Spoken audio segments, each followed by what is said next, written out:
오늘 우리에게 주신 하나님의 말씀은 예레미야 31장 15절부터 20절까지 말씀입니다.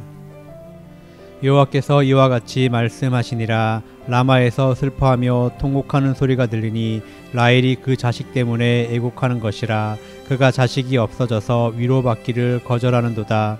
여호와께서 이와 같이 말씀하시니라. 내 울음소리와 내 눈물을 멈추어라. 내 일에 삭을 받을 것인즉 그들이 그의 대적의 땅에서 돌아오리라. 여호와의 말씀이니라. 너의 장래에 소망이 있을 것이라. 너의 자녀가 자기들의 지경으로 돌아오리라. 여호와의 말씀이니라.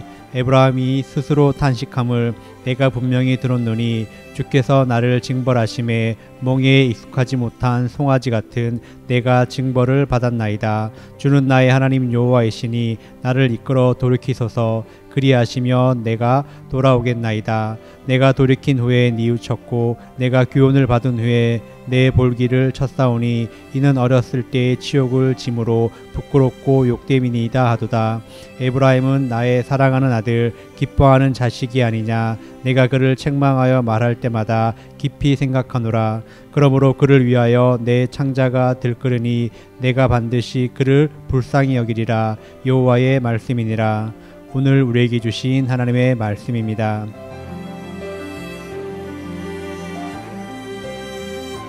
사랑하는 성도 여러분, 사순절 제31제를 맞았습니다.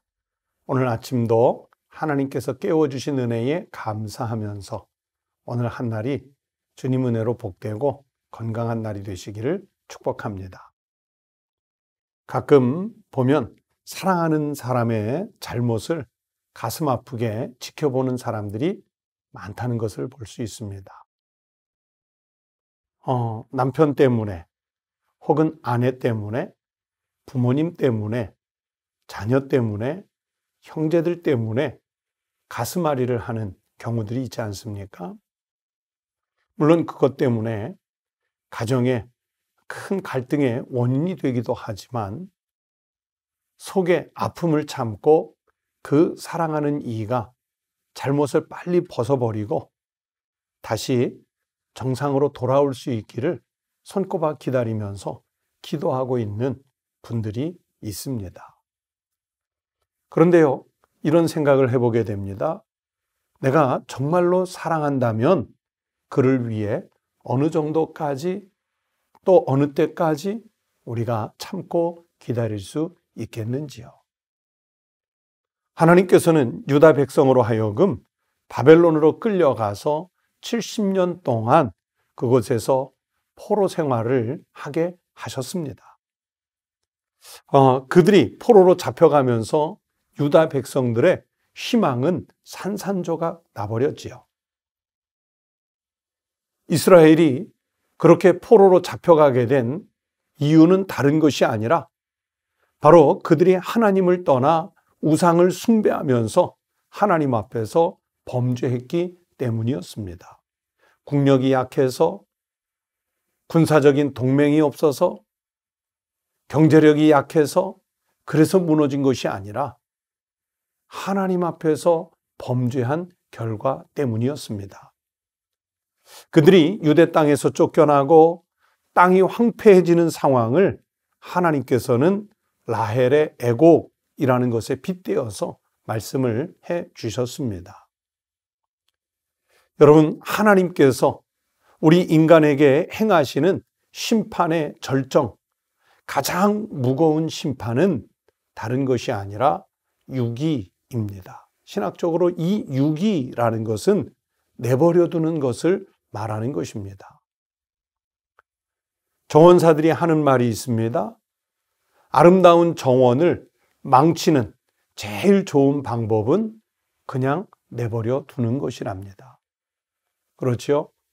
아무리 멋지게 다듬은 정원이라 할지라도 그 정원을 한동안 그냥 놓아두면 그것에서 잡풀들이 일어나고 또 나무들은 그냥 곳곳이 훼손되고 온갖 새들이 날라와 그 정원을 금방 망가지게 만들어버릴 것이죠. 다시 말하면 정원을 몹쓰게 버리는 가장 좋은 것은 바로 그냥 방치해 두는 거죠. 한마디로 유기입니다. 하나님께서 우리 때로는 범죄한 인간에게도 그렇게 하십니다. 그러나 사랑하는 아들, 그 기뻐하는 자식을 징계하시는 하나님 아버지의 마음은 고통 그 자체입니다. 하나님은 우리를 심판하시기 위해서 유기하신다고 하지만 그냥 버려두시는 것이 아니라 지켜보시면서 단장의 고통을 느끼시는 거예요. 오늘 본문 20절이 그 말씀을 합니다. 에브라임은 나의 사랑하는 아들, 기뻐하는 자식이 아니냐. 내가 그를 책망하여 말할 때마다 깊이 생각하노라. 그러므로 그를 위하여 내 창자가 들끓으니 내가 반드시 그를 불쌍히 여기리라. 여호와의 말씀이니라. 저는요, 어린 시절을 성인이 될 때까지 그 유명한 미아리고개 근처에서 살았습니다. 여러분, 미아리고개 하면 무엇이 생각나시는지요? 6.25 전쟁의 아픔을 담고 있는 단장의 미아리고개라는 그 노래가 생각나시지 않습니까? 단장, 무슨 뜻입니까? 장이 끊어지는 고통을 말하잖아요. 남편이, 아버지가 북한군에게 포로로 잡혀서 그 고개를 넘어 북쪽으로 끌려갈 때 남겨진 자식들, 남겨진 가족들이 정말 장이 끊어지는 것과 같은 그런 고통을 느꼈기 때문에 그 고개에 단장의 미아리고개라는 이름이 붙었던 거예요. 그런데 우리 하나님께서는요, 이스라엘 백성들이 포로로 잡혀갈 때 그냥 지켜만 보신 것이 아니라 오늘 성경의 말씀대로 내 창자가 들끓으니 라는 말씀대로 그렇게 단장의 고통을 느끼시면서 지켜보셨던 것입니다.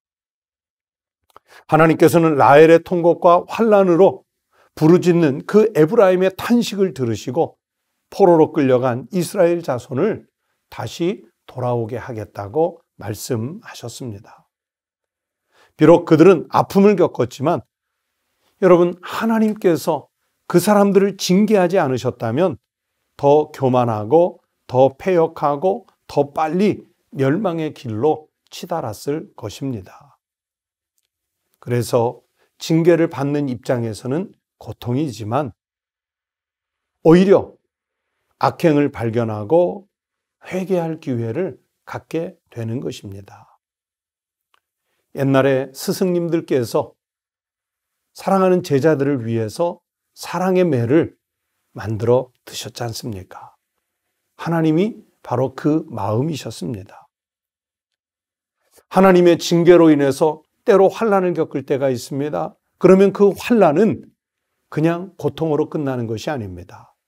우리의 내면을 정화하고 하나님께 초점을 맞출 수 있도록 우리를 이끌어가는 순기능을 할 수 있습니다.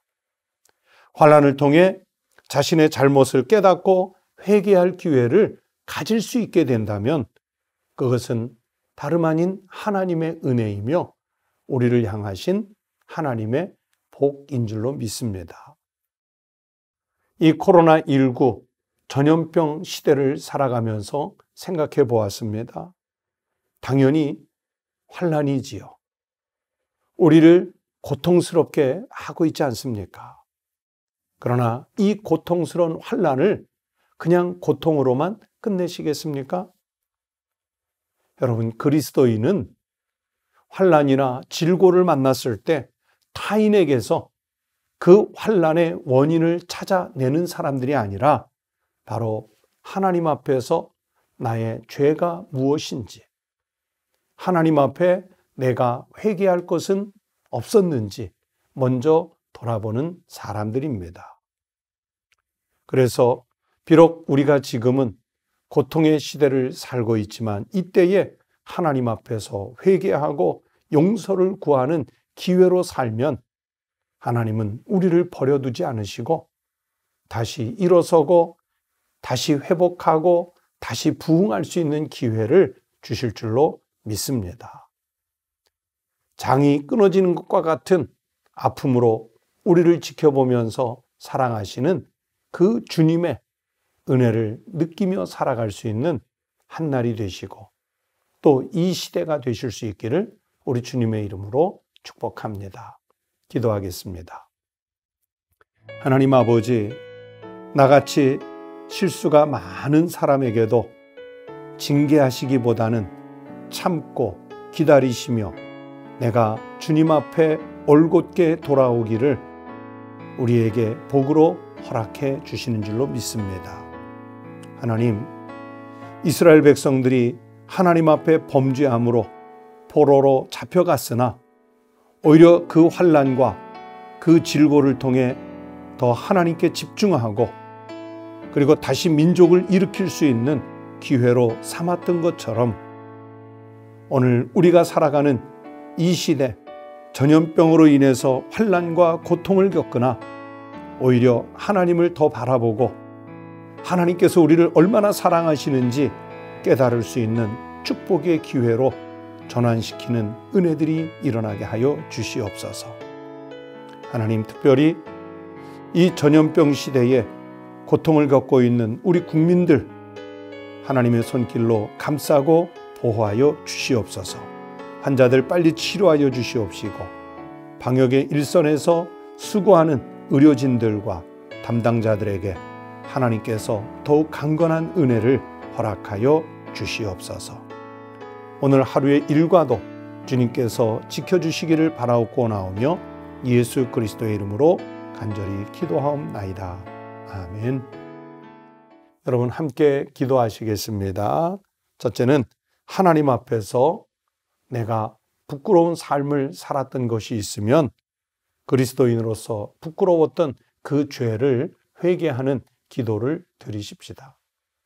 두 번째는 나의 회개가 우리 사회와 이 시대의 고난을 치유할 수 있는 첫걸음이 될 수 있도록 기도하십시다.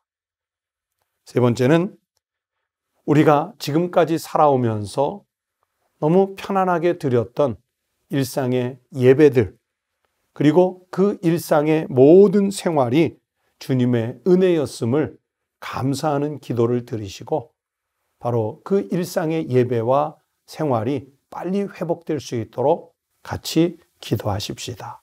다 함께 기도하겠습니다.